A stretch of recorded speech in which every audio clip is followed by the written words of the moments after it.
Bismillahirrahmanirrahim. Assalamualaikum warahmatullahi wabarakatuh. Alhamdulillahilladzi 'allamal insan ma lam ya'lam.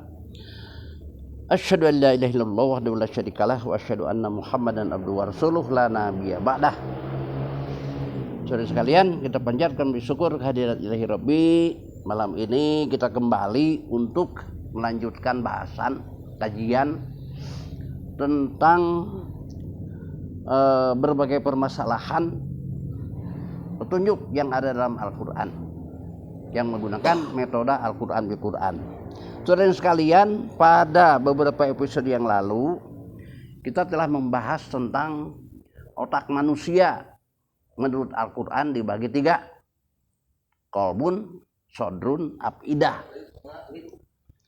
Maka hadirin sekalian rahimakumullah, sekarang kita akan membahas tentang afidah. Ya.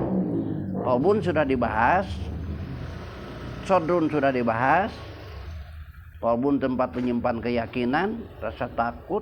Sodrun untuk menyimpan, sodrun berfungsi untuk merekam, mencatat amal baik dan amal buruk manusia, serta fungsi-fungsi yang lainnya, yaitu menerima ilmu, ya, merencanakan, rasa senang, rasa benci, itu adanya di sodun, dan banyak lagi fungsinya. Saudara sekalian, otak yang ketiga adalah afidah. Nah, otak yang ketiga afidah. Afidah itu adalah otak keseluruhan, adanya bagian atas. Kalau kolbun itu inti otak, kolbun di dalam sodun, sodun di dalam afidah. Afidah itu otak keseluruhan. Ini punya fungsi yang berbeda dengan yang lainnya. Salah satu fungsi afidah ialah itu otak yang fungsinya cenderung untuk menerima kebaikan, kebenaran. Nah, otak yang selalu menyampaikan tentang kebenaran, sehingga kebenaran tidak bisa dibohongi, gitulah, dieliminir. Dalam bahasa Indonesia, hati kecil kami tidak bisa dibohongi. Ya, itu bukan hati ini, itu di otak bagian afidah. Nah, di dalam tarjamah tafsir, ya, afidah itu selalu ditafsirkan, diartikan hati. Kolbun hati lagi, padahal kolbun itu inti otak.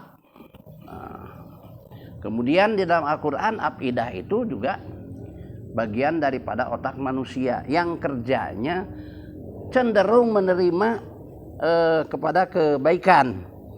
Ini terangkan di dalam surat 37, surat Ibrahim. A'udzubillahi minasyaitonirrajim. Nah, surat 14 ayat 37. A'udzubillahi minasyaitonirrajim. Rabbana inni askantu min dzurriyyati biwadin ghairi dzi zar'in inda baitikal muharram. Rabbana liyuqimus shalah faj'al afidatan minan nas tahwi ilaihim warzuqhum minas samarat la'allahum yashkurun. Jadi Nabi Ibrahim inilah yang mendoakan, ya, agar manusia ada kecenderungan ingin beribadah, datang ke sana, ke Makkahul Mukarramah, datang untuk tawaf di Ka'bah Baitullah. Nah, ini tahwi ilaihim. Nah, ada kata-kata faj'al afidatan minas, maka fungsikan afidah manusia, otak manusia, ya, untuk cenderung ingin melaksanakan ibadah haji. Hadirin sekalian, kemudian juga surat Al-Anfal. Surat Al-Anfal, surat 8 ayat 29. A'udzubillahi minasyaitonirrajim. Ya ayyuhalladzina amanu in tattaqullaha yaj'al lakum furqana. Orang beriman, in tattaqullaha, apabila bertakwa kepada Allah, yaj'al lakum furqana, maka Allah akan memfungsikan, ya, afidah kalian, otak bagian afidah furqana, mampu memisahkan antara hak dan batal. Kalau bertakwa.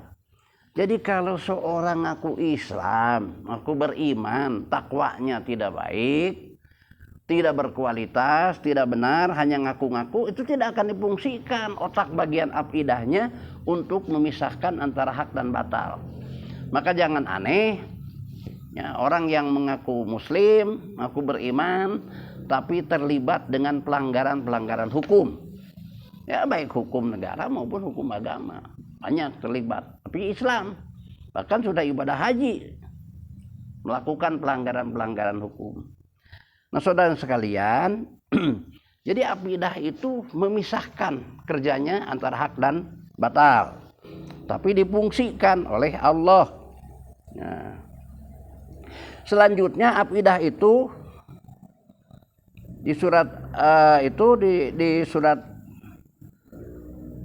Hud ayat 120 juga diterangkan tempatnya untuk membuat keteguhan terhadap keyakinan. Jadi otak bagian akidah ini tempatnya menerima keteguhan, atau tempat meneguhkan terhadap sebuah keyakinan. Jadi kita yakin Allah itu Maha Esa, Allah dan lain sebagainya. Nah, di akidah itu diteguhkan keyakinan kita. Jadi tempat meneguhkan keyakinan. Itu otak bagian akidah. Hadirin kaum muslimin rahimakumullah. Kemudian akidah diterangkan surat Al-Mu'min ayat 78. Silakan nanti dibuka surat Al-Mu'min ayat 78. Itu diterangkan surat Al-Mu'min ayat 78, akidah itu tempatnya bersyukur. Jadi kalau kita bersyukur terhadap nikmat Allah yang diberikan, terhadap keberhasilan, itu adanya di otak bagian akidah. Ya, otak akidah itu bagian atas, otak keseluruhan manusia, akidah. Otak keseluruhan manusia itu akidah. Itu tempatnya bersyukur. Jadi saudara sekalian, kalau diteliti Al-Quran luar biasa menerangkan anatomi tubuh manusia, khususnya ini bidang otak ini Allah bagi dengan bagian-bagian tertentu dengan fungsi yang berbeda-beda. Nah, saudara sekalian, di surat Humazah ayat 7, surat 104 ayat 7 itu menerangkan allati tattali'u alal afidah, ya, yang menyala-nyala, yang membakar di atas afidahnya kepala manusia. Kan ditanyakan, wailul likulli humazatil lumazatil ladzi jama'a malahu adada yahsabu anna malahu akhladah kalla layumbadzanna fil hutamah wa ma adraka mal hutamah. Tahukah engkau tentang hutamah? Narullahil muqadah. Itu ya, apinya Allah, api di neraka yang menyala-nyala. Allati tattali'u al afidah, ya, yang membakar kepala manusia. Bagian akidahnya ya sama ya, otak. Jadi nanti di neraka itu manusia akan dibakar kepalanya, otaknya, ya, oleh api yang bernyala-nyala. Nah, ayat-ayat tentang akidah ini di dalam Al-Quran jumlahnya ada 20. Jadi kalau diteliti ternyata menunjukkan bukan kepada hati. Akidah itu bagian daripada otak manusia menurut Al-Quran, yang berfungsi, ya, cenderung menerima kepada kebenaran, yang berfungsi memisahkan antara hak dan batal, yang berfungsi di dalam ayat lain menerima ilham. Nah, akidah itu juga berfungsi menerima ilham. Di sisi lain, akidah juga yang berfungsi untuk meneguhkan keyakinan. Itulah Al-Quran rinci menerangkan tentang fungsi-fungsi otak dari kolbun, sodun, dan afidah. Ya, mudah-mudahan dari kajian yang singkat ini ada manfaatnya, ada guna manfaatnya bagi kita semua untuk hazanah pemahaman tentang Al-Quran. Barakallahu lakum. Assalamualaikum warahmatullahi wabarakatuh.